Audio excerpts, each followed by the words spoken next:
Welcome to nearly my last governor predictions, so let's start. And there we go, so there are two races that are sticking out like a sore thumb, so I'm going to make a small update for New York and Oklahoma. So in New York, it's Hochul against Lee Zeldin, and this race has gotten more competitive according to the polls, so you know, this has been one of those races that is just off being a likely race, but as you can see, a lot of these pollsters are saying that Hochul's lead has deteriorated by a decent chunk, but I will say Lee Zeldin is a decent nominee against, I would say, a weak version of the Democratic Party in New York at the moment because of the Andrew Cuomo stuff. But what I think will occur in New York is that I still see Hochul winning here by a safe margin, but only by around 15%. And now for Oklahoma. So Oklahoma is Kevin Stitt, the incumbent unpopular governor, against Joy Hofmeister, who is a former Republican turned Democrat. And this is why things are aligning here for the Democrats, and the polling does show that. But it's a bit iffy since it's sooner poll, and who knows what's going to happen. But this is really a bad look for Stitt, who is, I'm going to think that he will win by a safe margin by only 15% in Oklahoma, which is not that good. And you know, there's also the fact that Hofmeister was able to get the endorsement from all 5 Native American tribes leaders. So in Illinois, I think Pritzker will be able to win here by just above that 12% threshold, while in Colorado I see Jared Post, just like JB Pritzker, being able to win here by above that 12% margin. And now for the likely states after all those updates. And before I talk about Alaska, let's just go and talk about Florida. So Florida, as we all know, it's Ron DeSantis against Charlie Crist, who is a former Republican and independent who is now running as a Democrat. And for the projections, here you go. Basically, it's just saying that Ron DeSantis will be able to win here by a decent margin. So yeah, just in case. And as you can see, it's pretty much going to be an easy win for Ron DeSantis, and I see him winning here by 10 to 12%. He could maybe even go by a safe margin, but for now, likely. And now for this governor race in Alaska. I usually wouldn't talk about this race, but because of ranked choice voting, who knows what happens. So it's Don Levy, the incumbent Republican governor, against all these people, as you can see. And just, you know, so we can see the polling.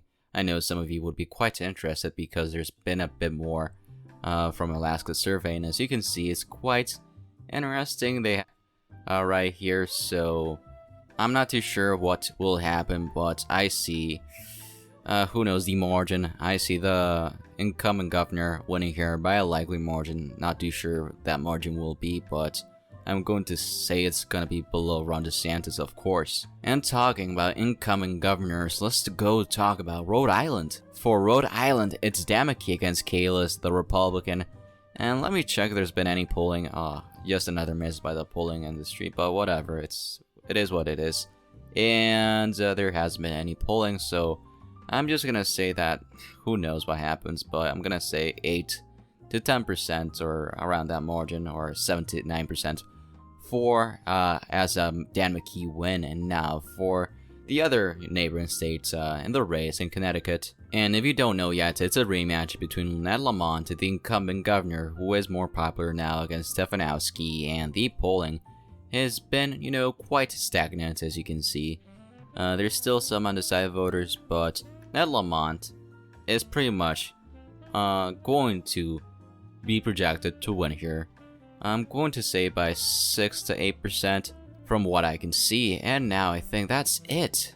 And now let's just go to the race in Georgia. So this has gotten more interesting since Herschel Walker scandals could affect Brian Kemp, and he's the incoming governor going against Stacey Abrams, and another rematch once again. For the polling, has there been any new ones? So yeah, so there is insider advantage saying around 5%. And there's these right here, but I agree. I think I'm going to drop the margin from last prediction, and in this one in October, I see the incumbent governor Brian Kemp winning by a likely margin of only 5% to 7%. I think it's probably going to be just above a likely margin this time around, and that's it for the likely states. So let's move on to the lean states. And for one of the high lean margins, let's go to Arizona. For the race, it's Kari Lake against Katie Hobbs, and Katie Hobbs, she's not done as well. She has rejected another debate yet again, and yeah, she's going down once again, and the polling has shown that Kari Lake is leading, and she will probably get most of the undecided voters as well because it's a midterm for the GOP. And I feel that the Democrats could have done way better for our candidates in this race, and this will likely be an relatively easy win for Kari Lake, and I see her winning here by just like last time, 3 to 5%. And now for this, the governor race in Maine. So let's go to Maine. For the governorship in Maine, so it's Jana Mills incumbent against LePage, the former governor. And polling has shown that, it doesn't show here, but Mills has gotten more better according to the polls momentum-wise, and I see her doing better. And I'm quite tempted to move this race to a likely margin, but Maine is hard to poll, so who knows what could happen. We saw that in 2020. And I see Jana Mills still winning here, but by a high lean margin of 3 to 5%. And yeah, let's just move on to Michigan. This is one of those races that the Democrats have a lot of money against the GOP, so it's incumbent Democrat Governor Whitmer against Republican nominee Tudor Dixon, and it's, you know, one of those races that could drop down in the future. As you can see, Dixon, it is according to polls rising to a certain degree, and I do think that's fair by them. So you can see it's around anywhere from 3 to 6% according to most decent polls out there, and that's an okay assumption. So as I was saying, Gretchen Whitmer will be able to win here by a lean margin, but I'm now going to say it's probably going to be 2.5% to 4.5%. It did drop slightly bit, but I still see Whitmer easily winning re-election. And now for a similar race, and a bit kind of like Michigan, for Minnesota. So this is Walz, the incumbent governor, against Scott Jensen, the Republican nominee, and I'm trying to see what has happened, but the polling has been quite stagnant in this race, so you can see right here, and I don't see that much happening. You know, I could see this even maybe going to a likely margin, but I see maybe the third party could affect the Democrats, but I see Tim Walz winning here by 2.5% to 4.5%. Around that margin, I think, is pretty fair take. And let's keep talking about the Rust Belt itself for Wisconsin. So in this state, it's Evers against Tim Michels. So Tim Michels, the Republican nominee endorsed by Trump, against Tony Evers, who is deadlocked and one of the most endangered Democrats in this cycle, especially for governors. So here are the polls so you can see, and things are just really not looking good for Tony Evers because of the national environment, and going slightly or to some degree for the GOP. Still looking to see how bad it's going to be, but I see Tony Evers either way losing. It could be more close, but I see Tim Michels winning here by 1 to 3%, and I have him winning by 2%. And now for Nevada. This is another race where the incumbent Democrat is running for re-election, so against Joe Lombardo. As many of you know, if you haven't yet watched my videos and posts, so yeah, most people are saying this is a true toss-up as it can be, and as you can see right here, Joe Lombardo has led in a lot of polls recently. Even in the Democrat-leaning ones, he is just on the verge of leading, and the undecided voters will help him quite a lot. I think this race will vote to the left of Wisconsin most likely. And I see Joe Lombardo winning here by 1 to 3%, but it's probably going to be something like 1.5% to 1.75%, I think. Who knows, but that's my prediction. So that's it for the lean states. So for the tilt states, for the first one, that is almost a lean state in my opinion, for Pennsylvania. So Pennsylvania 2018 was a landslide win for the Democrats, but now in 2022, Josh Shapiro, Attorney General, against Doug Mastriano, who was endorsed by Donald Trump and, you know, is a politician in the state level in here. So this has not gotten well for Doug Mastriano because the National Republican Party essentially left him off and didn't give him any money, and ever since then, his polling numbers have dropped, while Shapiro, just like Whitmer, had a lot of money and still does. So yeah, it's not looking good for him, as you can see. Oh Jesus, yeah, and yeah, not looking good to say the least. But I think they're underestimating Doug Mastriano slightly. I think now he has ads now, finally, even though it's almost 30 days before election day, and it's actually less than 30 days too, so, which is why it's looking rough for Doug Mastriano. And I could just very well put him as a lean state, and it's pretty much a fair take. I do think it might be a slightly closer than expected, but I still see Josh Shapiro winning by 0.75% easily, just below 1%, so yeah, that's about it.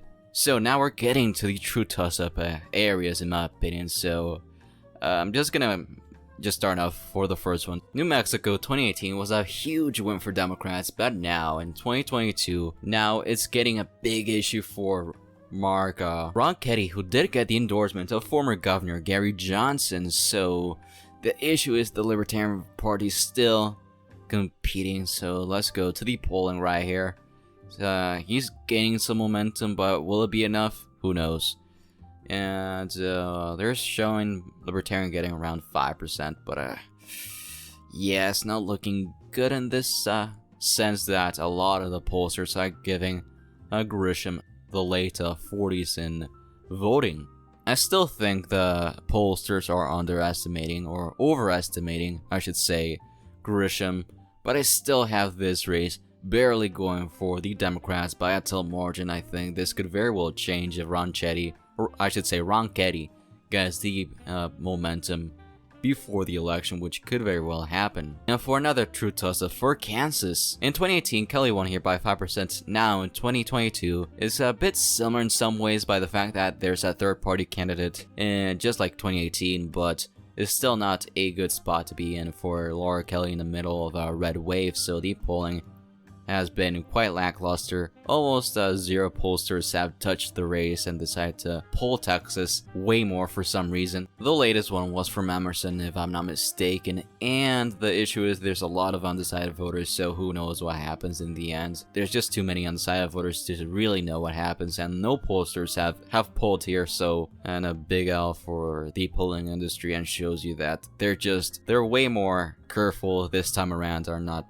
polling races that could very well be more closer than expected. But I believe this race will really be close. I think Laura Kelly has showed she has some incumbent power over the race, but I have it as a true toss-up. But because of the national environment, I have the Republicans barely winning here by 0.5%. Now for the ultimate toss-up for Oregon, one of the most interesting races in this cycle, so Brown barely won here in 2018 and 2022. Tina Kotek will have to face Betsy Johnson and Drazen. Betsy Johnson is more of a moderate Democrat, conservative, and this will spoil the vote for the Democrats to some extent, so the polling is really a big yikes for the Democrats, as you can see right here.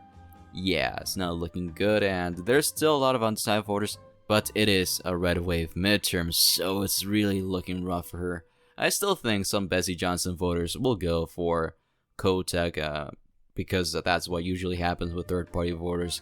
They usually just go for one of the two major parties, but still, weirdly enough, I do, at the moment, because of everything going on with Kotek, not gaining momentum in the debates and everything like that, and Betsy Johnson doing better than expected, I do have Drazen barely winning here by a margin of 0.25% at the moment, and as you can see, the Republicans win with 30 seats against the Democrats 20 seats. But before you go, there's a major channel announcement, so for only $2.99 a month, you can get early videos and more priority in the comment section, alongside more community posts and channel announcements, alongside all these emojis you can use. And YouTube actually wanted me to put this at $4.99, but I dropped it to $2.99 so more people can access to it. Feel free to join, it would be really awesome, and I would be really thankful if some of you would join the channel, and you get a lot of awesome perks. So that's it. Thank you so much for watching. Please like, share, and subscribe. Stay tuned for the next video.